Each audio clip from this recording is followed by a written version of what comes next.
ẹ̀dọ̀kí ìròyìn lórí Bembeyeke TV. Àwọn Fúlàní tún kọ lẹ́tà sípínlẹ̀ Ogun láti lè fi dún mọ̀húrú máwọn èèyàn agbègbè kan níjọba ìbílẹ̀ Àríwá Yewa. Ìbẹ̀rùbojo tí kò lódiwọ̀n ló gbilẹ̀ ní gbogbo agbègbè ìjọba ìbílẹ̀ Àríwá Yewa nípínlẹ̀ Ogun lẹ́yìn tí àwọn afurasí karambání agbésùmọ̀mí darandaran kọ lẹ́tà sí ọjà ọ̀dàn àtàwọn agbègbè míì tó wà ní ìjọba ìbílẹ̀ Àríwá Yewa. Lọ́jọ́ díẹ̀ sẹ́yìn ni wọ́n kọ lẹ́tà ránṣẹ́ sí àwọn ènìyàn agbègbè náà láti sọ pé a fẹ́ wá balẹ̀bọ̀nà jẹ́, ẹ ti pa àwọn ẹran wa, àwa náà sì ṣetán láti gbẹ̀san àwọn màálù wa tó gbẹ̀mímì ní ọdún 2021 kò lóǹkà. Nígbà tí olóyè Sunday Adéyẹmọ Ìgbòho náà tó dìde wípé òun ṣetán láti wá gbèjà yín, àbẹ́ ti gbàgbé ni. Lẹ́tà tí àwọn darandaran náà kọ ló jẹ́ ní èdè Gẹ̀ẹ́sì àti Haúsá tí wọ́n sì sọ pé àkọlù náà yóò jẹ́ ní oṣù kejìlá ọdún 2022 àti oṣù kínní ọdún 2023. Bí ẹ kò bá gbàgbé, àwọn ènìyàn agbègbè náà ló ti sá àsálà fún ẹ̀mí wọn rí níbẹ̀rẹ̀ ọdún 2021 tí nǹkan yípo. Ìgbà yẹn gan ni wọ́n ké sí gómìnà Dàpọ̀ Abíọ́dún láti tètè gbà wọ́n sílẹ̀. Wọ́n ní gómìnà ìpínlẹ̀ Ògùn ọmọọba Dàpọ̀ Abíọ́dún gbà wá kó ṣèrà wá kalẹ̀ kúrò lọ́wọ́ àwọn darandaran tó ń dẹ̀mí wa légbodò. Wàhálà yẹn túbọ̀ ń gbóná nígbà tí olóyè Sunday Ìgbòho tó ṣetán láti jà fúnran Yorùbá lágbègbè Àríwá Yewa lọ́wọ́ àwọn darandaran Fúlàní ọ̀hún. Àwọn darandaran náà ní ó ti tásìkò láti gbẹ̀san táwọn sì ṣetán àti wá ṣekú pa ọ̀pọ̀ ọmọ ìlú tó bá wà lágbègbè náà. Ọ̀kan lára àwọn ènìyàn agbègbè ọ̀hún ní ọjà ọ̀dàn, ẹni tí ṣe Pa Ganiyu Alebiosu, sọ pé ìbẹ̀rùbojo ní a ò lè lọ sóko mọ́. Ọ̀nàrẹ́bù Olúkòlù náà sọ̀rọ̀, ó ní ó bà nínú jẹ́ gbáà pẹ̀lú eléyìí ń ṣẹlẹ̀ lórí ilẹ̀ wa nílùú abínibí wa. Ọba Akíntúndé Akínyẹmí òun náà tún sọ̀rọ̀, ó ní ó gbà wá lójú tì gbáà, àwa gbọ́dọ̀ sùn, gbogbo àwa èèyàn tá a wà nílùú náà la gbọ́dọ̀ gbéra láti dáàbò bora wa. Àwa ń ké sí gómìnà ìpínlẹ̀ Ògùn ọmọọba Dàpọ̀ Abíọ́dún láti tètè wá gbé ìgbésẹ̀ kó tó pẹ́ jù. Ẹ subscribe sí Bembeyeke TV lójú òpó YouTube yín, ẹ tẹ notification bell, option all, ẹ like kẹ́ comment ló bá tán. Mò ń sọ eré lẹ pé Sanwó-Olú ló bí mi sẹ́, bàbá mi ni mo sì jọ, àwọn ọmọ mi gan sì ń sọ bẹ́ẹ̀.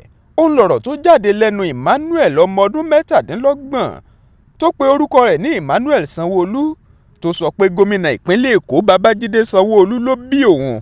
Ó sọ pé mọ́mì mi ló sọ fún mi bẹ́ẹ̀. Emmanuel Sanwó-Olú ló sọ pé òun ṣẹ̀ wá láti ìjọba ìbílẹ̀ Udu ní ìpínlẹ̀ Delta. Ó ṣàlàyé pé mọ́mì òun ibẹ̀ gan ni mọ́mì òun ti dàgbà, tí ó sì sọ pé Sanwó-Olú gan lẹ́ni tí ìyá òun bí òun fún. Emmanuel sọ pé òun ti kọ́kọ́ kọ lẹ́tà sílé ẹjọ́ wípé kán tètè wá kéde o, wípé òun gan lọmọ Sanwó-Olú. Òun kò níṣẹ́ lọ́wọ́ bóun ṣe wà yìí, bẹ́ẹ̀ lòun kò kàwé, ṣùgbọ́n òun ti fẹ́yàwó tóun sì ti bímọ 3. Ẹ̀wẹ̀, láìpẹ́ ni ó ti kọ́kọ́ kọ lẹ́tà sílé ẹjọ́ láti kéde òun gẹ́gẹ́ bí ọmọ Babájídé Sanwó-Olú tí í ṣe gómìnà ìpínlẹ̀ Èkó. Ó ń tẹnu mọ́ wípé bàbá mi ni mo jọ o, Emmanuel Sanwó-Olú sì ni mò ń jẹ́. Ẹ subscribe sí Bembeyeke TV lójú òpó YouTube yín, ẹ tẹ notification bell, option all, ẹ like kẹ́ comment ló bá tán.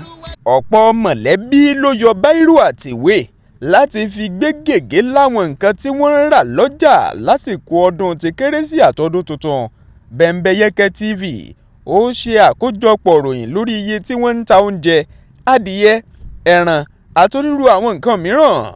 Àpò ìrẹsì 50 kg ni wọ́n pè ní 40,000 naira láwọn agbègbè kan. Àpò ìrẹsì 50 kg tó lókùúta jẹ́ 35,000 naira sí 30,000 naira. Ìyẹn túmọ̀ sí pé ó ní àwọn apá ibi tí wọ́n ti ń tà á tó sì yàtọ̀ díẹ̀díẹ̀ síra wọn. Abilékọ Elizabeth Gana tó bóníròyìn wa sọ̀rọ̀ sọ pé adìyẹ ti chicken yẹn 8,000 naira ni wọ́n ń tà láwọn ibì kan. Ó lóun tiẹ̀ débì kan 10,000 naira ni wọ́n ń tà á. Ẹ̀wẹ̀ ewúrẹ́ òbúkọ àti àgbò wọn ní 50,000 naira sí 75,000 naira ni wọ́n ń tà á láwọn ọjà kan. Isaiah Benjamin sọ pé òun yóò ṣe ọdún òun ní lókì ìyẹn láì pariwo. Malam Saleh sọ pé owó tí tóun tiẹ̀ ń gbà lóṣù kò ká nǹkan kan o fún tọdún. Ẹran tí wọ́n, ìrẹsì tí wọ́n, gbogbo nǹkan tó ní í ṣe pẹ̀lú èròjà àtàwọn aṣọ tó ń tàwọn nǹkan míì ló ti wọ́n lójú ọjà. Ọ̀pọ̀ ọmọ Nàìjíríà ló sì ti ń ké síjọba àpapọ̀ ilẹ̀ Nàìjíríà wípé ó yẹ kẹ́ ẹ tiẹ̀ fojú àánú wò wá kí ẹ sì gbìyànjú láti bá wa dá sí ọ̀rọ̀ wọn gógó tó ń le sí i lórílẹ̀‐èdè Nàìjíríà bí ẹkún apọkọjẹ. Oníròyìn wa mí kanlẹ̀ òun wípé kólúwa ó tètè wá ṣàánú kó sì wá rágbà padà fúnlẹ̀ yìí o. Ẹ subscribe sí Bembeyeke TV lójú òpó YouTube yín, ẹ tẹ notification bell option all, ẹ like ẹ kẹ́ comment ló bá tán. Iléeṣẹ́ ọlọ́pàá ìpínlẹ̀ Ondo sọ pé ọwọ́ àwọn ti bá àwọn dókítà ayédèrú tó ń hùwà ọ̀daràn bíi ìjínigbé bíi ba nǹkan jẹ́ ṣíṣètò ìlera awúrúju fáwọn ẹ̀dá èèyàn. Orúkọ àwọn afurasí náà ni Ebine Adeleke, Adérẹ̀mí Òkìkí, Alhaji Magari àti Rabiu Ọlálékan. Iléeṣẹ́ ọlọ́pàá fojú wọn hàn síta nílùú Àkúrẹ́ tí í ṣe olú ìpínlẹ̀ Ondo. Agbẹnusọ iléeṣẹ́ ọlọ́pàá nípínlẹ̀ Ondo Fúnmiláyọ̀ Ọdúnlámì ló fi àtẹ̀jáde yìí síta fóníròyìn láti fìdí ẹ̀ múlẹ̀ pé kọmíṣánná ọlọ́pàá nípínlẹ̀ náà ló ṣetán láti rí i dájú pé wọ́n fojú àwọn ọ̀daràn jólàńbá pa wájú òfin. Rabiu Ọlálékan tó jẹ́ ọ̀kan lára àwọn afurasí náà pe ara rẹ̀ ní dókítà ayédèrú tó ń ṣiṣẹ́ níjọba ìbílẹ̀ Òdìgbò nípínlẹ̀ Ondo. Ara àwọn ìwà ibi wọn ni ṣíṣe ìwà ìkà síni, ṣíṣẹ́yún fáwọn obìnrin, bíba ilé ọmọ obìnrin jẹ́, ṣíṣekúpani àtàwọn ọ̀wọ̀ ọ̀daràn mìíràn lẹ́sùn tí wọ́n kà sí wọn lẹ́sẹ̀. Iléeṣẹ́ ọlọ́pàá ní àwọn ìwádìí túbọ̀ ń lọ tó sì jẹ́ pé láìpẹ́ jọjọ wọn yóò tó fara hàn níwájú ilé ẹjọ́ tí wọn yóò sì máa dáhùn lórí àwọn ẹ̀sùn eléyìí tí wọ́n fi kàn wọ́n. Bembeyeke TV jẹ́ ìkànnì tó ti lè ríròyìn bó ṣe ń lọ wò nígbà gbogbo. Ọ̀pọ̀ ló ti ń fojú sọ́nà fáwọn ojúlówó ìròyìn àti ètò lédè àbínibí wa.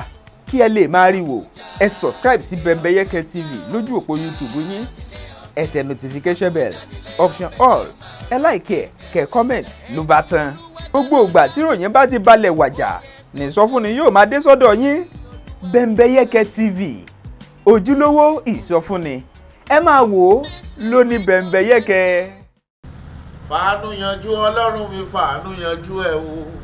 Èyí tó lè kókókó nínú ayé mi, èyí tó lè kókókó nínú ọ̀rọ̀ ayé mi, bàbá mi. Fàánú yanjú Ọlọ́run mi, fàánú yanjú ẹ̀ o bàbá.